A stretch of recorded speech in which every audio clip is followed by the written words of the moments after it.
Selamat datang ke dalam acara pembacaan dari pelajaran Sekolah Sahabat Kita. Pelajaran Sekolah Sahabat Kita masih diambil dari sebuah buku yang berjudul Kitab Matius.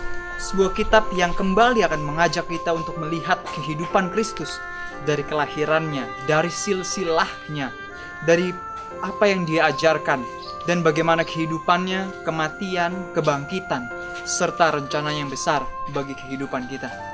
Saat ini kita telah masuk di dalam sebuah pembacaan yang berjudul Anak Daud. Seperti apa kisah yang akan kita baca dan pelajaran apa yang akan kita pelajari? Sebelum kita mulai, saya undang pemirsa di rumah Anda dapat mengajak keluarga, sahabat, dan teman-teman Anda untuk datang berkumpul bersama-sama. Hari ini, ayat inti kita terdapat di dalam buku Matius 1 ayat 21. Mari kita baca. Dialah yang akan menyelamatkan umatnya dari dosa mereka. Di dalam Matius 1 dijelaskan mengenai bagaimana silsilah Yesus, bagaimana kelahirannya, dan yang terpenting adalah di akhir dari Matius 1. Di Matius 1 ayat 21 dijelaskan apa tujuan dari kelahiran Yesus. Dikatakan tadi kita baca, Dia akan menyelamatkan umatnya dari dosa mereka. Kita harus ingat, kalimat ini dikatakan dari dosa, bukan di dalam dosa. Dari dosa itu artinya ini dosa, tempat yang penuh dengan dosa. Kalau diselamatkan dari dosa artinya diambil dari dosa tersebut, dosanya ditinggalkan. Nah, mari kita baca pembacaan kita. Dengan diilhami oleh Roh Kudus, Matius memulai bukunya dengan silsilah. Tetapi bukan dengan silsilah yang sembarangan, namun dengan silsilah Yesus Kristus. Dan ia memulai bukan hanya dengan sebuah silsilah, tetapi dengan sesuatu yang mengungkapkan beberapa leluhur yang kebanyakan orang tidak begitu suka mengakuinya sebagai leluhur mereka. Sangat menarik di sini. Matius bukan hanya asal-asalan menulis kitab Matius, tetapi buku yang dia tulis adalah berdasarkan inspirasi dari Roh Kudus, inspirasi dari Tuhan, dan melalui penelitian. Sehingga dia bisa mengatakan, Yesus ini ayahnya Yusuf. Yusuf ini dari mana keturunannya, dan lain-lain. Jadi, adalah satu hal yang penting bagi kita untuk melihat bahwa Matius pun dia melakukan riset. Yang kedua tadi kita baca adalah, bukan hanya itu. Di saat Matius menuliskan silsilah dari Yesus, silsilah tersebut banyak tokoh yang kita kenal dalam buku sebelumnya, bahwa tokoh itu bukanlah orang yang lurus hidupnya, bukan orang yang baik hidupnya. Ada yang pembunuh, ada yang penzina, ada yang penjahat, ada yang dia melakukan sesuatu yang tidak baik, ada yang pelacur bahkan. Tetapi silsilah tersebut tetap dimasukkan ke dalam silsilah Yesus. Yang menariknya lagi adalah kita seringkali berpikir bahwa Alkitab sepertinya ditulis oleh satu orang karena sangat berkaitan satu dengan yang lain. Saat ada nama tokoh yang dituliskan di dalam kitab Matius, kita tahu itu siapa di dalam Perjanjian Lama. Padahal Alkitab ditulis oleh puluhan orang-orang yang berbeda-beda. Sangat menarik. Kita bisa percaya bahwa adalah Tuhan yang mengontrol semuanya. Dia yang membuat segala sesuatunya indah pada waktunya.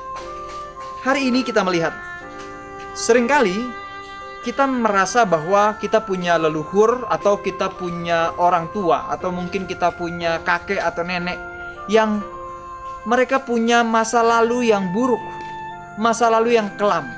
Seringkali kita berusaha untuk tutupi, seringkali kita pura-pura gak kenal.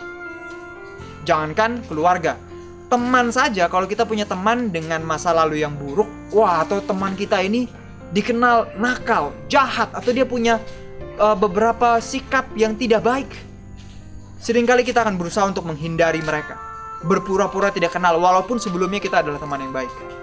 Atau di saat teman kita jatuh ke dalam masalah, seringkali kita pura-pura gak mau tahu. Sahabatku, tapi Yesus tidak seperti itu. Karena dikatakan di ayat ini kita tadi, Dia datang untuk menyelamatkan kita manusia. Dan manusia yang diselamatkan bukan hanya orang yang datang dari latar belakang yang baik saja, tapi juga latar belakang yang buruk, seperti para leluhurnya yang telah kita baca tadi. Barangkali karena dirinya sendiri agak dikucilkan, Matius dapat menghubungkan daftar keturunan itu. Bagaimanapun dia adalah seorang penagih pajak Yahudi yang telah menjual dirinya kepada musuh dan yang justru telah membayar Roma untuk kesempatan duduk di sana dan meminta pajak dari orang Yahudi sendiri. Sudah pasti dia bukanlah seseorang yang dicintai bangsanya. Jadi kita lihat juga latar belakang dari Matius. Saat dia menuliskan leluhur dari Yesus, dia pun merasa sesungguhnya dia tidak kalah buruknya dibandingkan para leluhur Yesus. Dia sendiri pun latar belakangnya dulu adalah seorang pemungut cukai. Pemungut cukai pada zaman itu adalah seseorang yang bukan berasal dari bangsa Roma, karena bangsa Roma yang menguasai bangsa Israel saat itu.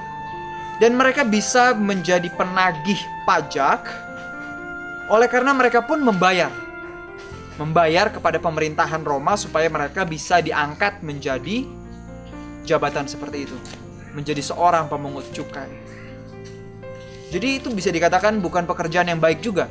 Dan di mata dari bangsanya sendiri, dia dianggap sebagai pengkhianat.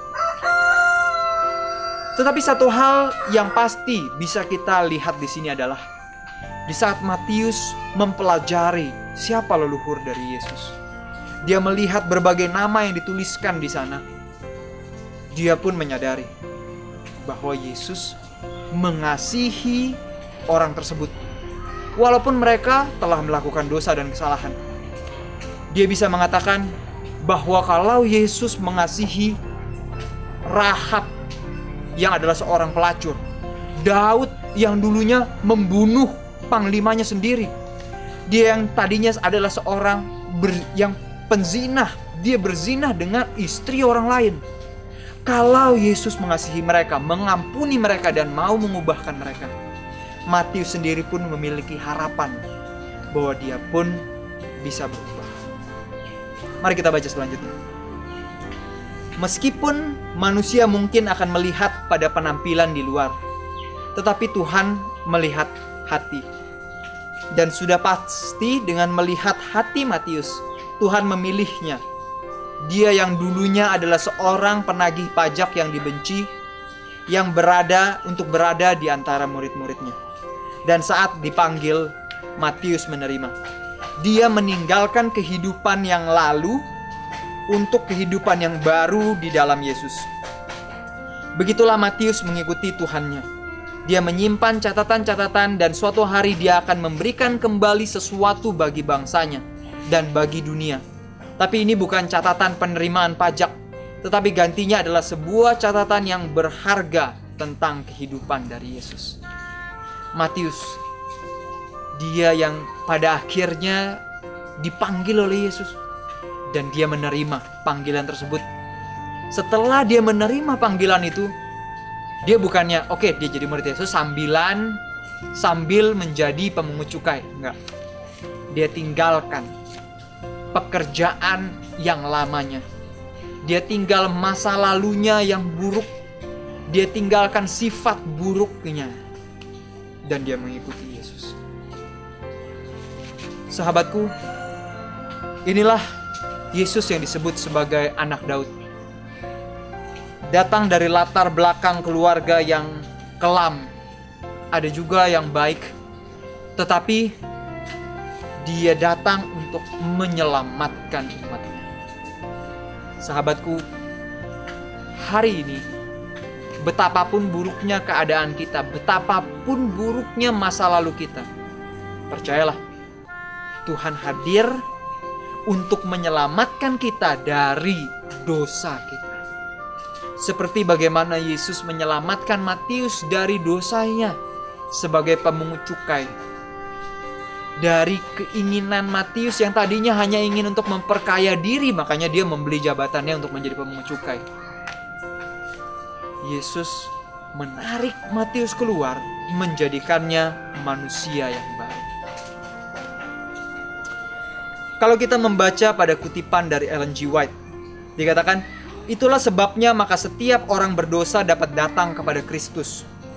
Dia telah menyelamatkan kita, bukan karena perbuatan baik yang telah kita lakukan, tetapi karena rahmat-Nya.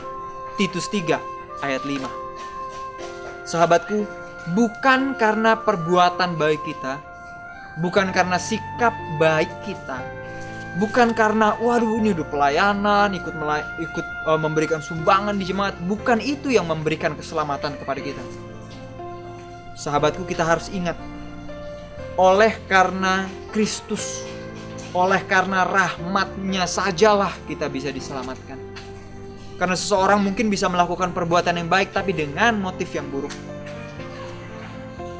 Bila setan mengatakan bahwa engkau seorang yang berdosa dan tidak mempunyai harapan menerima berkat dari Tuhan, katakanlah kepadanya bahwa Kristus datang ke dunia ini untuk menyelamatkan orang berdosa. Kita tidak mempunyai sesuatu untuk memuji diri kita kepada Tuhan.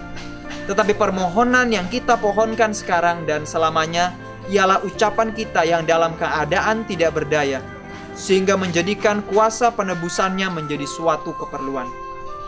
Betapa suatu gagasan yang besar. Ini adalah keadaan kita yang sama sekali tidak berdaya, yang membuat Kristus sebagai penebus menjadi sebuah kebutuhan. Kebenaran ini tidaklah berbeda ketika kita baru pertama datang kepada Yesus, atau kita telah berjalan dengan Dia sepanjang kehidupan kita. Sebagaimana mereka pada silsilah manusiawi, kita adalah pendosa dan kita membutuhkan kasih karunia. Penurutan kita kepada hukum di saat kita mengalahkan dosa dan pencobaan, dan pertumbuhan kita di dalam Kristus. Sekalipun ini adalah bagian yang penting dalam kehidupan Kristen, tetapi itu adalah hasil, adalah buah, dan bukan alasan dari keselamatan. Apakah pencuri disalib atau orang kudus yang diubahkan pada kedatangan Yesus kedua? Kita semua dalam keadaan yang sama sekali tidak berdaya, sehingga menjadikan kuasa penebusannya suatu keperluan. Begitu pentingnya sehingga kita jangan pernah melupakan kebenaran yang mendasar ini. Sahabatku, orang yang saleh, yang suci, yang baik, dengan pencuri yang ada di sisi Yesus, saat mereka berada di surga nanti, satu hal yang sama adalah semua mereka merasakan kebutuhan mereka akan juru selamat. Tidak ada seorang pun yang diselamatkan dengan merasa bahwa dia sudah cukup baik, dia sudah cukup benar, cukup pintar, cukup saleh. Justru yang seperti itu tidak akan diselamatkan. Mengapa? Karena mereka merasa diri mereka sudah cukup baik, sudah cukup saleh. Mereka merasa dengan hidup mereka sudah bisa diselamatkan. Tapi keselamatan kita, satu-satunya keselamatan kita adalah dari Kristus. Di saat kita menyadari itu, kita akan bertumbuh di dalam Dia dan berbuah. Ceritakan kepada keluarga, sahabat, dan teman-teman Anda pelajaran yang kita pelajari pada hari ini. Sampai bertemu lagi, Tuhan memberkati.